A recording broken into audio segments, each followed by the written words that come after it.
आज आपण अगदी साध्या आणि सोप्या पद्धतीने रेस्टॉरंट स्टाईल मटार पनीर घरच्या घरी कसं बनवायचं ते पाहणार आहोत.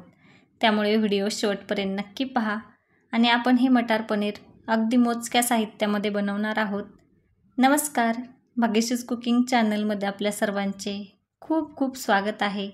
चला तर मग वेळ न घालवता रेसिपीला सुरुवात करूयात.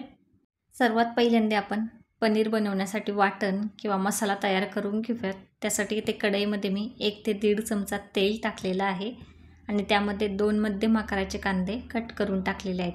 आपल्याला कांद्याचा कलर सोनेरी होईपर्यंत व्यवस्थित असं परतून घ्यायचं आहे. इथे तुम्ही पाहू शकता आपल्या कांद्याचा कलर सोनेरी झालेला आहे. आपण त्याला 1 मिनिट आणखी परतून घेऊयात.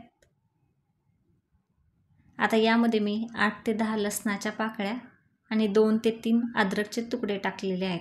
हे पण आपल्याला व्यवस्थित परतून घ्यायचं आहे. आणि कोणतीही व्हेजिटेरियन भाजी असेल तर आपण त्यामध्ये टोमॅटोचा वापर करतो. तर इथे मी एक मध्यम आकाराचा टोमॅटो कट करून टाकलेला आहे. आपल्याला टोमॅटो व्यवस्थित असा मऊ म्हणजे सॉफ्ट होईपर्यंत परतून घ्यायचा आहे. तर इथे मी झाकण ठेवून 3 ते 4 मिनिट हे परतून घेते. इथे तुम्ही पाहू शकता मस्त असा कलर आलेला आहे. व्यवस्थित आपलं वाटण परतलेलं आहे. आपल्याला हे वाटण 5 ते 10 मिनिट थंड करून घ्यायचं आहे. इथे मी गॅस बंद करून वाटण थंड करून घेतले. आता आपण हे मिक्सरमध्ये फिरवून घेऊयात. तर वाटण फिरवताना इथे मी पाण्याचा वापर केलेला नाही आहे. जितकं कमी पाणी वापरता येईल तितकं कमी पाणी वापरायचं. तुम्ही पाहू शकता काय मस्त मऊ आपलं वाटण फिरवलेलं आहे. अगदी व्यवस्थित वाटण तयार आहे.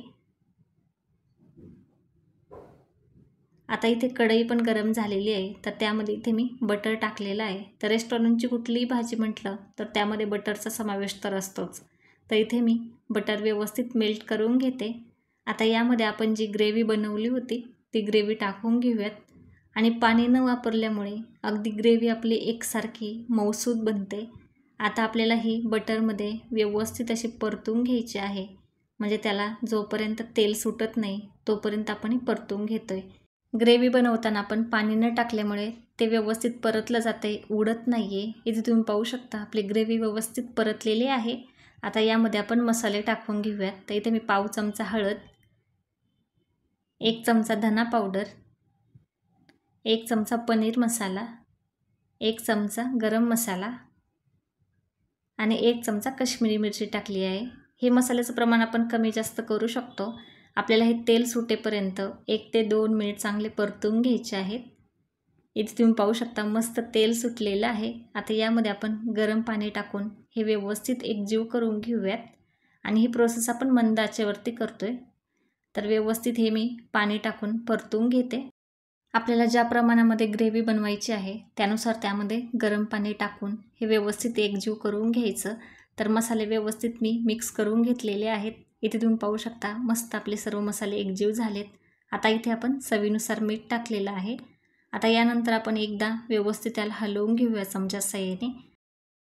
आता आपण ग्रेव्हीवरती 3 ते 4 मिनिट व्यवस्थित असं झाकण ठेवून याला उकळी आणून घेऊयात. इथे तुम्ही पाहू शकता काय मस्त उकळी आलेली आहे आणि काय छान कलर दिसतोय आपल्या ग्रेव्हीचा. तर अगदी टेक्स्चर त्याचं व्यवस्थित आलेलं आहे. जसं रेस्टॉरंटमध्ये असतं तसंही आपल्या ग्रेव्हीचं टेक्स्चर आलेलं आहे. आता यामध्ये आपण अर्धा वाटी मटार टाकलेले आहेत आणि 1 वाटी पनीरचे काप करून पनीर टाकलेले आहेत. तर इथे मी फ्रोझन मटारचा वापर केलेला आहे. जर तुमच्याकडे साधे मटार असतील तर ज्यावेळेस आपण ग्रेव्ही उकळी येण्यासाठी ठेवलेली होती त्यावेळेसच ते टाकू शकता. त्यामुळे ते व्यवस्थित शिजले जातात आणि फ्रोझन मटारला जास्त शिजण्याची गरज नसते. त्यामुळे मी हे सोबतच टाकलेले आहेत.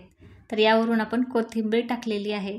तुम्ही पाहू शकता काय मस्त कलर आलेला आहे आपल्या ग्रेव्हीचा आणि अगदी व्यवस्थित टेक्स्चर झालेलं आहे. अगदी रेस्टॉरंटसारखी ही पनीरची भाजी तयार आहे. काय खमंग वास येतोय आणि अगदी तोंडाला पाणी सुटेल अशी आपली मटार पनीरची भाजी तयार आहे. तर आपण ही भाजी चपाती किंवा नानसोबत सर्व करू शकतो. तर अगदी मोजक्या साहित्यामध्ये बनणारी ही मटार पनीरची भाजी तुम्हाला कशी वाटली हे कमेंट करून सांगायला विसरू नका. व्हिडिओ आवडला असेल तर व्हिडिओला लाईक करा. तुमच्या फ्रेंड्स आणि फॅमिलीसोबत शेअर करा. पुन्हा भेटूयात अशाच एका नवीन रेसिपीसोबत. तोपर्यंत मस्त खा. धन्यवाद.